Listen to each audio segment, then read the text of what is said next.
In 1994, a German archaeologist named Klaus Schmidt climbed a barren hill in southeastern Turkey.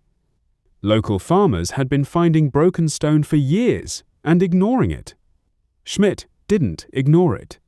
Within an hour of walking the site, he knew he was looking at something that couldn't exist, not according to everything we'd been taught about the beginning of civilization. The site is called Göbekli Tepe, and here is the number that broke the timeline. It is 11,600 years old. That is 6,000 years older than Stonehenge, older than the pyramids by more than 6 millennia, older than writing, older than the wheel, older than farming itself. For over a century, historians agreed on one thing: humans farmed first, settled into villages, and only once they had free time and full stomachs did they start building temples and inventing gods. Göbekli Tepe flips that story upside down. This temple was built by hunter-gatherers. People with no permanent homes, no crops, no domesticated animals, and somehow the organizational power to move and carve stones weighing 16 tons. The story actually starts 3 decades earlier than Schmidt. In 1963, a joint survey team from Istanbul and Chicago universities walked across this same hill. They noted broken limestone slabs poking out of the ground and assumed they were nothing more than an abandoned medieval cemetery. They wrote it down, filed it away, and left. For 31 years, the hill sat untouched. Farmers plowed around the stone, cursing it for damaging their equipment. Nobody suspected that 4 meters beneath their feet sat the oldest known religious structure on Earth. When Klaus Schmidt finally arrived in 1994, he wasn't looking for a temple, he was looking for Stone Age tools. But standing on that ridge, looking at the shape of the hill itself, something didn't sit right with him. It was too symmetrical, too deliberate. He later said he knew within minutes either he would walk away or he would spend the rest of his life here. He chose to stay. What his team uncovered over the following years was staggering. Not one structure, but at least 20 circular enclosures buried in stages like layers of a cake. Each ring is built from massive T-shaped pillars, some reaching 6 meters tall and weighing as much as 10 tons. And these weren't rough-cut boulders. They were carved foxes, boars, snakes, vultures, scorpions, all rendered in careful, confident relief. Here is the problem this discovery created. Building something like this isn't a weekend project. Moving a 10-ton stone without wheels, without draft animals, without metal tools, requires hundreds of workers. Those workers need to eat. They need water. They need organizing, feeding, and housing, even temporarily. That is the definition of a complex society. And according to the old timeline, complex societies didn't exist yet. Agriculture hadn't been invented. There was no such thing as a food surplus. So archaeologists were left with 2 options. Either the old timeline was wrong about when complex society began, or, and this is the theory some researchers now take seriously, the sequence itself was backwards. Some scholars now argue that humans didn't build temples because they had already learned to farm. They learned to farm because they needed to build temples.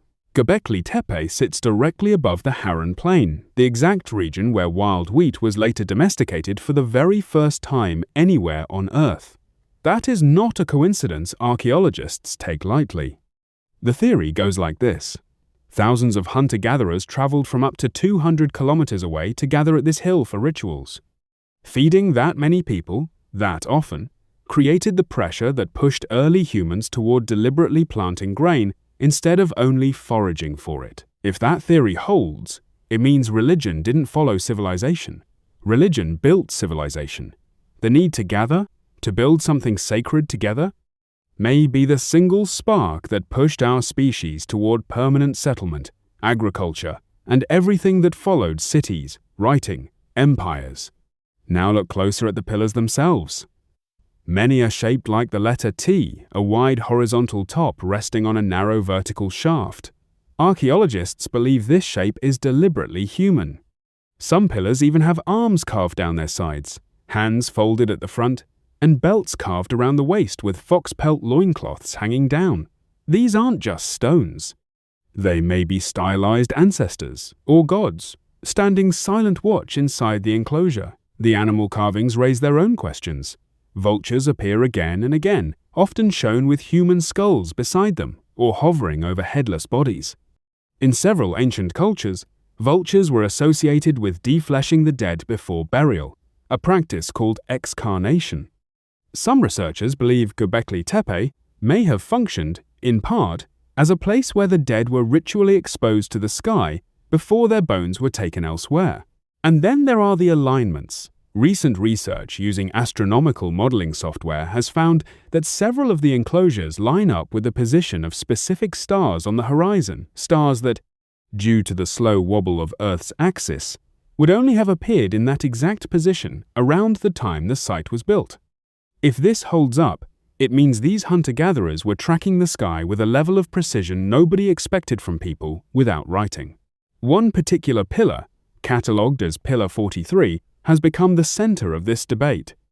It's covered in carved animals arranged almost like a calendar, a vulture holding what looks like a solar disk, a scorpion, a headless man.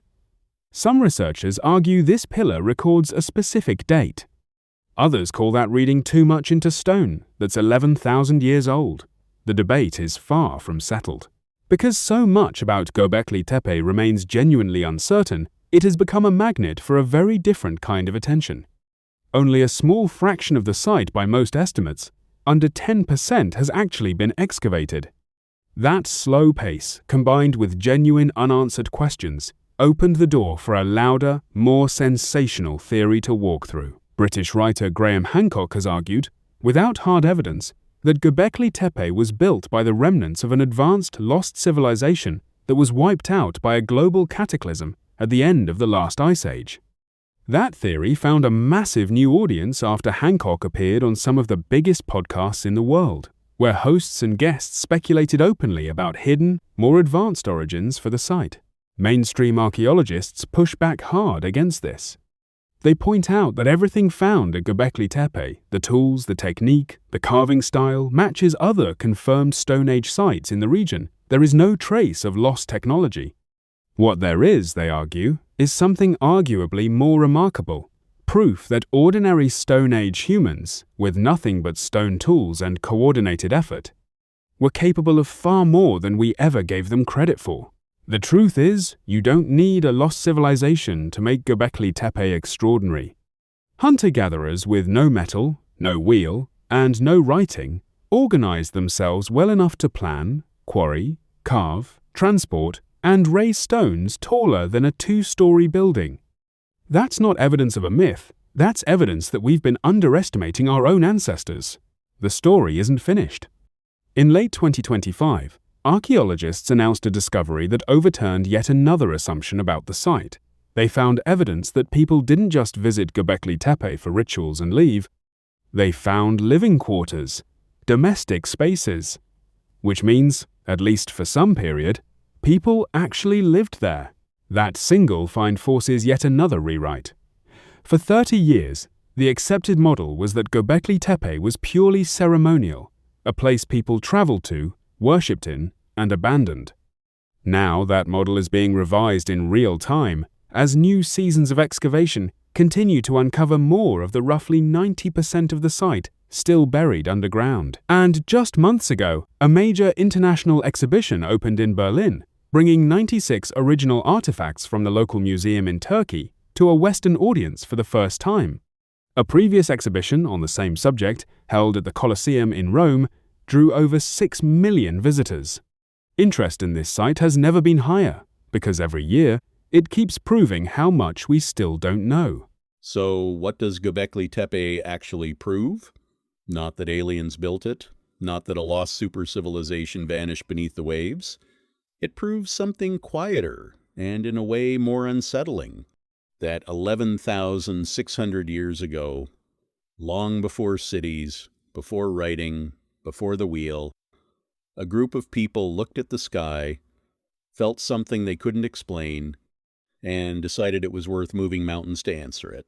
90% of this site is still buried, which means the biggest discovery at Göbekli Tepe may not have happened yet. If you want to know what they find next, subscribe, because we'll be the ones telling you the moment it happens.